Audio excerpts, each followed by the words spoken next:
Le 87e Salon international de l'automobile de Genève a ouvert ses portes jeudi dernier à Palexpo pour se poursuivre jusqu'au 19 mars prochain. Près de 180 exposants se partagent une surface de près de 77 000 m² pour y dévoiler plus de 148 premières mondiales et européennes. Une manifestation hors norme. Je pense qu'on a déjà vu qu'il y a tous les constructeurs qui sont présents. Il y a beaucoup de constructeurs qui viennent avec des nouveautés, soit dans les véhicules à faible taux CO2, les voitures sportives, les voitures de luxe.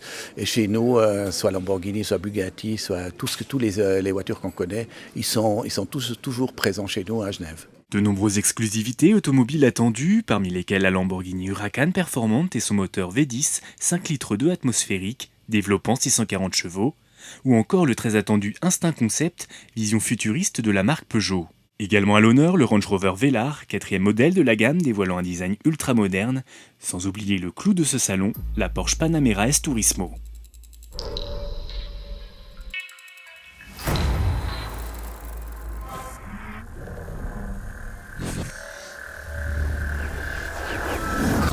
Panamera Sport Turismo, comme son nom l'évoque, un break de chasse, premier break chez Porsche, voiture très élancée, très élégante, un peu plus grande notamment en termes de volume de coffre que la berline, on passe à 520 litres, on peut mettre 2 vélos, 3 sacs de golf et en plus un avantage à l'arrière puisqu'on passe à 5 places, c'était assez attendu notamment de la clientèle française, 3 enfants, désormais on peut avoir une Panamera et partir en vacances avec. Alors elle arrive au mois d'octobre en France, assez vite, avec des prix qui débutent à 100 000 €, donc c'est assez proche de la berline, un surplus de 3 000 €, et on a une vraie Porsche, une voiture dynamique, sportive, avec les mêmes caractéristiques sportives finalement que la berline. La Panamera, c'est une voiture qu'on a lancée en 2009, c'était vraiment un pari, c'est la première berline Porsche qu'on lançait. 7 ans plus tard, on a lancé la deuxième génération, donc en 2016, qui se vend très bien, 25 000 unités par an. Même en France, on joue en haut du tableau des berlines premium. Et donc cette année, une deuxième variante qui arrive avec ce break de chasse, Panamera Sport Turismo, qui complétera la gamme.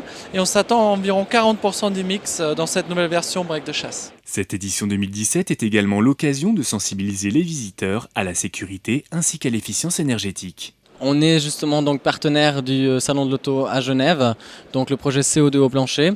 Donc on s'engage vraiment à sensibiliser les gens, la population suisse, à essayer de consommer un petit peu moins lors d'un achat d'un véhicule. C'est-à-dire qu'en fait on se base sur le 95 grammes par kilomètre. Donc toutes les voitures qui sont efficientes à moins de 95 grammes par kilomètre sont dans notre projet.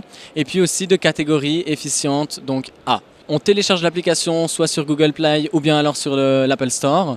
On active notre Bluetooth. On peut activer aussi notre géolocalisation et puis ensuite on se déplace dans le salon de l'auto et si on a activé notre géolocalisation, eh bien l'application nous envoie des notifications à chaque fois qu'elle rencontre une voiture qui correspond au profil donc des 95 grammes par kilomètre ou bien efficiente A, donc en gros qui sont recensées dans notre base de données. Et si on n'a pas activé notre géolocalisation, c'est à nous d'aller vers les voitures avec une technologie de bitcoins qui nous permet juste en fait de regarder toutes les informations des voitures. C'est vraiment une approche positive que l'on veut donner à la population suisse, dans ce sens où c'est un projet de la Confédération suisse en partenariat avec Movimento, où on veut vraiment essayer de sensibiliser le plus les gens sur cette question de l'électricité, sur cette question aussi de l'écologie au niveau de la mobilité, et donc c'est pas forcément ce côté un petit peu associé, cet côté hybride, côté électrique à la lenteur, à quelque chose qui est peut-être un petit peu utopique, mais bien quelque chose qui est vraiment réel et que l'on veut essayer de promouvoir ici au Salon de l'Auto de Genève. Ce 87e Salon automobile de Genève rend un hommage appuyé à l'industrie automobile actuelle, tout en étant tourné vers l'innovation, nous reflétant une vision pas si lointaine de la mobilité de demain.